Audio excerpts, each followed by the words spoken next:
Assalamu alaikum. I feel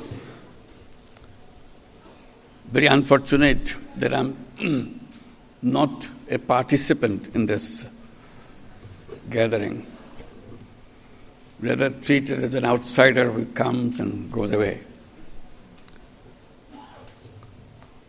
Because I always feel I'm part of the community. That's where my life is spent, and my work was shaped.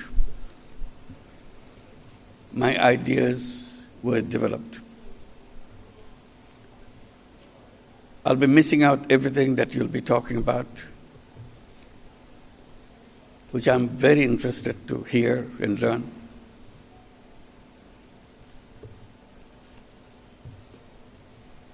And I want to thank World Bank for organizing this. This was our responsibility to organize, but we failed. World Bank has to step in to make it happen. That way I feel very deprived, very frustrated that we couldn't do it. It was part of our plan, part of our responsibility in the past to organize this as a part of SAARC. SAARC is a word, is forgotten. That's a shame on us. This was supposed to be the idea of SAARC, that we get together and make exchanges and learn from each other. For some very difficult to understand reason, we have to stop that. And ever since I has taken the responsibility in the government, I'm repeatedly reminding that we must get back to SAARC. That's where our family belongs to. And I will not give up repeating that appeal to the governments of the region.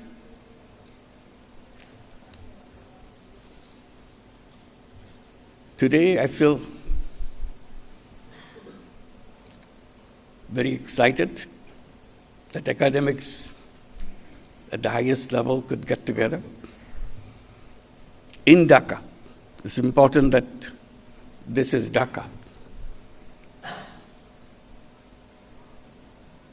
I hope you will have a chance to kind of review the things that happened in Dhaka in the past few months.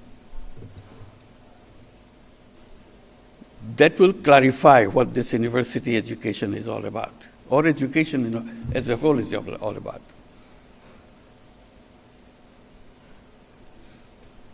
I'm here, my colleagues are here, because something happened in Dhaka. Otherwise, there's no reason for me to be here, for my colleagues to be here.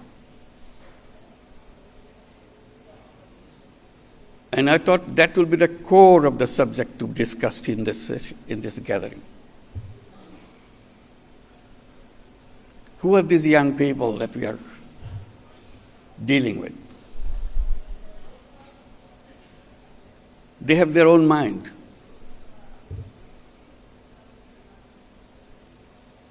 They stood up and raised their voice and brought down the ugliest fascist regime you could ever think of, given their lives. It would be a missed opportunity if you don't spend some time on understanding what they did a few months back on this very city. What was their expectation? what was their aspirations, why did they stood up in front of guns and gave their lives, knowingly it will happen. And one school student actually wrote a letter to the mother. Mom, forgive me. Dad, forgive me. I'm going to the street, joining my friends. You tried to stop me with a high school kid. You tried to stop me, but I thought again and again. I'm not a coward.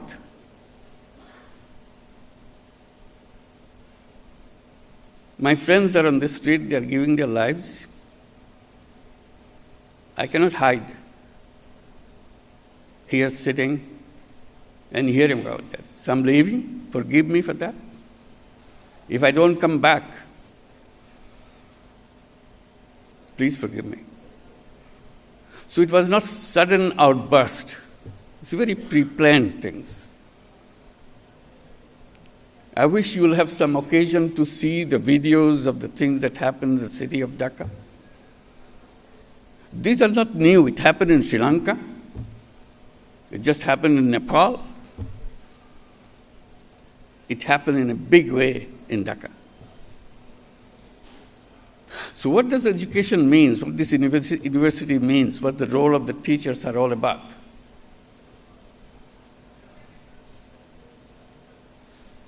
So they are the ones standing in front of the students trying to calm them down. Didn't listen. Gave their lives and made it happen. Now it's election time. The election is coming up on 12th of February. The uprising tore apart everything. They created their own charter, July Charter, to undo everything that we are stuck up with. So there will be referendum to adopt what the future constitution of Bangladesh should be like. Because they felt the root of all the trouble is the constitution. We can't go along with that institution. We didn't teach them in the classroom all those things. They were not taking courses on that. So where are we in the university? Who are we talking to? Today, they have formed their own political party. And very soon, on the 13th of February, they will be on the ballots. I'm sure some of them will get elected.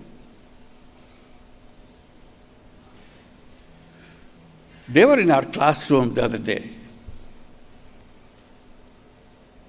Now they are on the street, and then they are in the political party of their own. And if they get elected,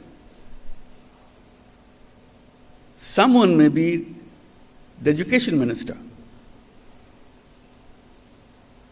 Tell us, the community of educators, what education is all about. What the university education would be like, what it should be. So it's a world of very different kind. So we have to pay attention to what's going on and what is coming up. Old ways of doing things is a self-destructing mechanism. We have to do it quickly, as they have done quickly. July, August, uprising. Now January, This was 24, this is 26. That's it. So this is one issue. I hope this will be taken up seriously in this gathering, in this discussion, where we are, what is being missed, how we can run and be in the front rather than falling behind. So that's the challenge of the day. It's not going away. It will show up again and again unless we fix all the things that we pass on in the name of education. I hope you'll have a chance to invite some of those leaders to come and tell us why they moved from the classroom to the street. And what is their expectation? What is missing in the classroom? So there is no mismatch. Education on one side, young people on the other side. That's no good. So this is an appeal. See if you can look through the videos since you missed out the real happening, but only a few months back, right here on the street. And ask yourself, what does it mean to us as a whole region, not just one country? The other issues that I wanted to share, which I have been fondly pursuing as a lone voice, probably, that our education system is wrong. This is a simple point I was making, I keep making. Our education system is job-oriented education. In the back of our mind, that everything we do, we think, if you go through this, if a student goes through this courses, they'll be good enough to take a job. If he or she fails to take a job, we think it's failure on the part of the student, not us.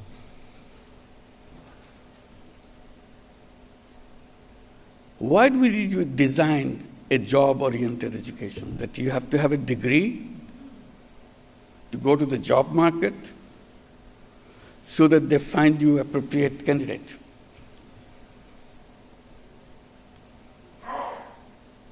Is this the purpose of education? I'm sure you've gone through many times from a different perspective, how to adapt your syllabus and everything to be appropriate for the market, quote-unquote market. My position always has been, human beings are not born as slaves. Each human being is a free person. Job comes from the tradition of slavery. You slave for somebody. You don't like the job, but you do it because they pay you. That's slavery.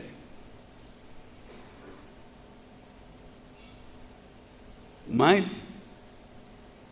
lonely voice is saying that human beings are born as a creative being. That's why we survived in this planet, as a creative being. From the very day we are born, we are creative. Even as a baby, we are creative. Creativity is essence of human being. Job is the negation of it. It takes away your creativity. You take orders. That's slavery.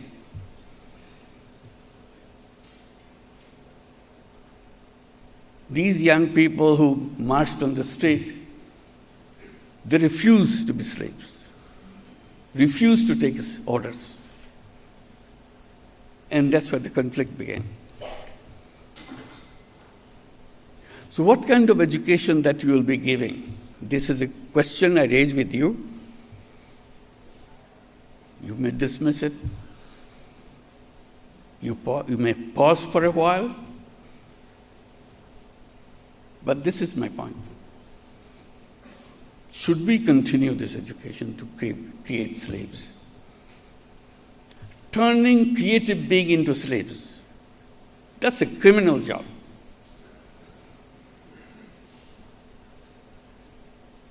So I translated that creativity into entrepreneurship. Entrepreneur is a creative being. Why can't we teach entrepreneurs rather than job seekers? Tell young people you're not job seekers, you're job creators. You're agents of change. You create things the way you imagine.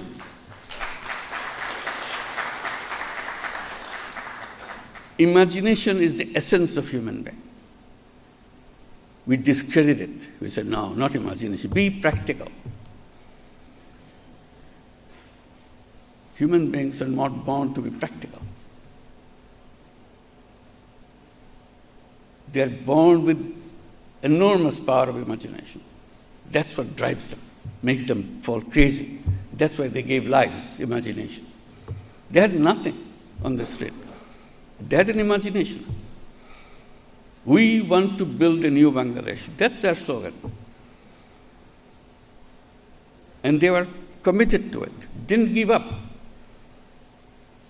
Older people telling them, no, you go back to school, get some jobs. Uprising is over. Fascist regime disappeared. Now go back. They said, no, we're not going to go back. We came here for a purpose, not just throwing away a regime. We want to create the country in the imagination that we have. As you go around in Dhaka city, you'll be doing probably between sessions or after the sessions, you'll see the walls on the street. Every wall is painted. Still the painting is on. These are not artists. All these young people are not artists. Just the kids from every family. Family is not a rich family. Very mundane, everyday family is struggling with their life. The kid is coming out, having some imagination about what the country should be. That's all.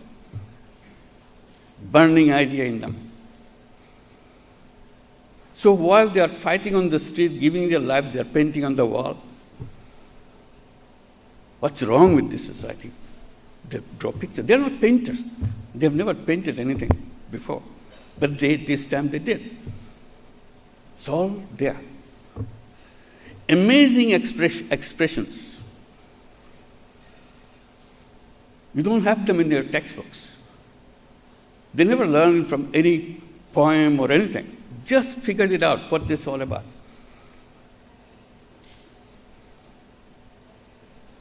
Just, I remember one quickly.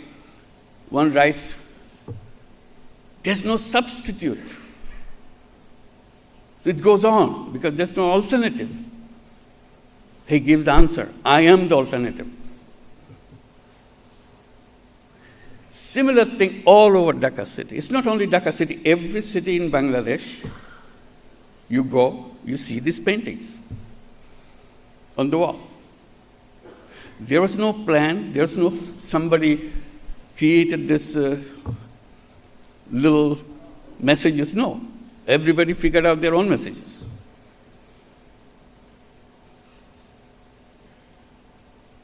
They just go to the little shop on the street, ask for money. Please give me some money. I want to buy some paint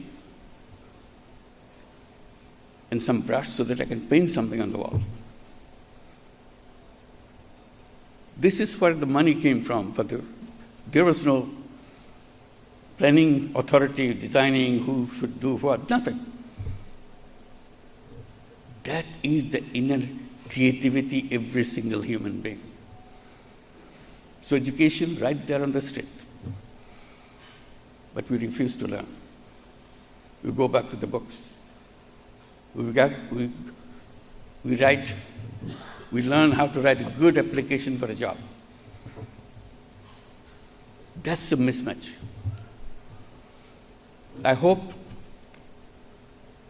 we could debate and discuss what education should be. Students have not raised that issue yet. They're so busy with the political issues. But someday they will raise that issue. What is education? Why are you teaching this? Who needs it? They will define what the education should be. And you should help them. Because we failed. We failed to help them grow up in their imagination. Make them imagine, make them go for it.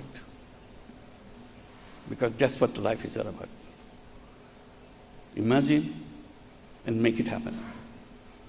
I hope you'll have a chance to go through this from the videos or even inviting some of them.